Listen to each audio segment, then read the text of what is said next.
इरफान सिद्दीकी अपने नए ब्लॉग ऐसे होते हैं बेयानिए में लिखते हैं कि शोख, चंचल, खूबरू और दिलरुबा होने के बावजूद झूठ झूठ ही रहता है। उसे बेयानिए का मोतबर नाम दे दिया जाए तो भी उसकी उम्र बड़ी मुख्तसर होती है। सितम ये है कि कोई इसकी जवान मर्गी का मातम करता ना ताबूत को कंधा देता है। सच भले खूबरू और जामा जेब ना हो, अपने जौहर में बड़ी तवानाई रखता है। देर सवेर तकवीम वक्त की कोख से एक ऐसा लम्हा जरूर फूटता है जब झूठ आखिरी हिचकी लेता और सच का बाबे फजीलत खुल जाता है। तब फरेब की तह तर तह नकाबों में लिपटे चेहरे बेहिजाब होते चले जाते हैं। इमरान खान को शहनशाह बयानिया कहा जाता है। ये जाने बगैर कि बयानिया क्या होता है, उसके अज्जाए तरकीबी क्या हैं, ये किस तरह तश्कील पाता है, इसमें तजर्बे, तदब्बर, हिकमत और दानिश का किस कदर रिचाव होता है। मीडिया इन झमेलों में पड़ता है ना मुकल्लिदीन को इनसे कोई गर्ज होती है। बयानिया बड़ा तवाना तशख्खुस रखता है।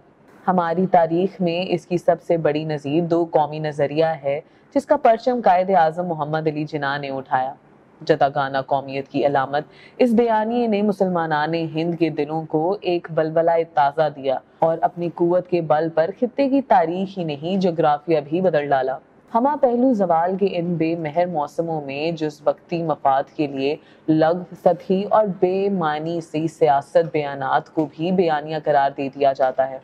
इसी म्यार पर परखते हुए इमरान खान असर हाजिर के सबसे बड़े बयानिया तराश समझे जाते हैं। पिछले कुछ दिनों से एस्टैब्लिशमेंट मुखालिफ इनकलाबी के तौर पर उनका बयानिया उभारा, उछाला और उजाला जा रहा है। रियाज खैराबादी ने कहा था, सामने ढेर है टूटे हुए पैमानों का। इमरान खान के सामने भी टूटे हुए रंगारंग बयानियों का एक अंबारे गिरां है।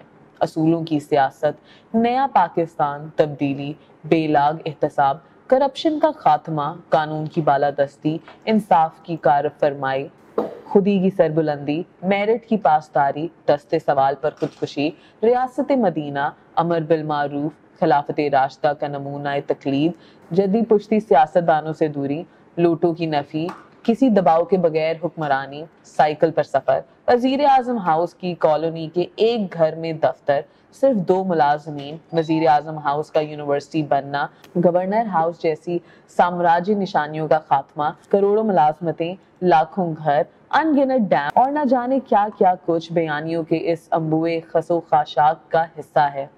गुज़श्ता 8-9 माह से वो रवायती एस्टैब्लिशमेंट पर तीर बरसा रहे हैं। तासुर वो ये देना चाहते हैं कि मैं सिविल बालादस्ती, आइन की अमलदारी और जमहूरियत की पासदारी का परचम बरदार हूँ।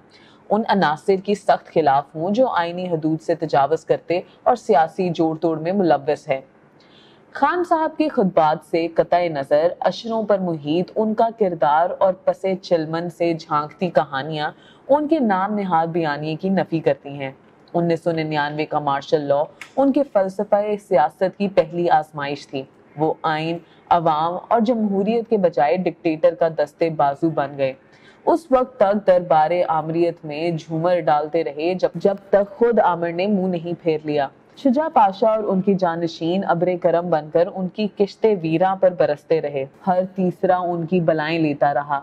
अब ये बात कोई राज नहीं रही कि उनकी धरनों और जलसों को किसने रौनक बख्शी, करोड़ों का खर्चा किसने उठाया, मीडिया की मुश्कें किसने कसी, जजों को किसने धमकाया और लुभाया, पनामा से इकामा किसने कशीद किया, इंतखाबी उम्मीदवार किसने चुने, टिकटें किसने बांटी, आरटीएस की गर्दन किसने दबोची, बेमहार भेड़ बकरियों के गले कौन बांध कर पीटीआई के बाड़े में लाया, और कौन कामिल 4 बरस तक खान साहब के नक चढ़ी दुल्हन जैसे नाज नखरे उठाता रहा। इमरान खान के दिलो दिमाग में दहकता आतिश फिशा उस दिन फटा जिस दिन तहरीक अदम एतमाद ने अंगड़ाई ली और उन्हें महरूम इक्तदार होना पड़ा। गिला ये है कि बरस हा बरस से उनके सर पर दस्ते शफकत रखने वाले तीसरे ने उन्हें तन्हा क्यों छोड़ दिया, उनका तहफ़्फ़ुज़ उसी वालिहानापन के साथ क्यों ना किया जिसका मुजाहिरा 2011 के लाहौरी जलसे से होता चला आ रहा था, जिसके ताबिंदा नमूने खान साहब के सफरे सियासत के हर मोड़ पर नस्ब थे। खुद खान साहब के दिल में तीसरे के इश्क की ये कैफियत थी कि 2019 में नए आर्मी चीफ की तकर्री का वक्त आया तो वो जनरल बाजवा की दहलीज पर ढेर हो गए। 3 साल की तौसीह देकर सिविल बालादस्ती का भरम रख लिया। 2022 में इक़्तिदार की नाव हिचकोले खाने लगी तो जनरल बाजवा को दुहाई दी, जितनी चाहो तौसीह ले लो, बस मेरी हुकूमत बचा लो। जनरल बाजवा अपने 6 साल दस्तूरुल अमल पर चलते रहने का अहद करते हुए खान साहब की सरपरस्ती जारी रखते तो आज भी खान साहब की हुकूमत होती और general Bajwa chief of army staff के मनसब जलीला पर फायज होते। ये ना हुआ। फिर वो मौजूदा आर्मी चीफ का रास्ता रोकने के लिए अंगारों पर लूटते रहे। जख्मी होने के बावजूद एक लश्कर जरार की तवक्को लिए इस्लामाबाद की तरफ लपके, लेकिन अवाम ने साथ न दिया। अब वो अपने जख्मों को सहलाते हुए रहम तलब निगाहों से एक बार फिर रावलपिंडी की तरफ देख रहे हैं।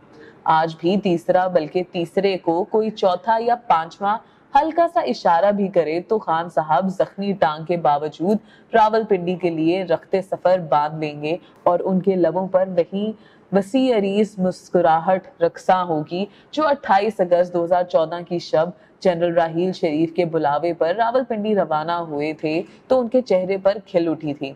तीसरे से उनकी खफगी किसी असूल, नजरिए या सियासी मसलक की वजह से नहीं, यकजान दो कालिब का रिश्ता टूट जाने के सबब है। उनका दुख असूली नहीं, खाना बदर कर दी जाने वाली उस खातून जैसा है जो गली गली स्यापाट करती है कि चलो मुझे तो निकाला मगर मेरी सौकन को क्यों ला बसाया। क्या इसे बयानिए का नाम दिया जा सकता है? ऐसे होते हैं बयानिए।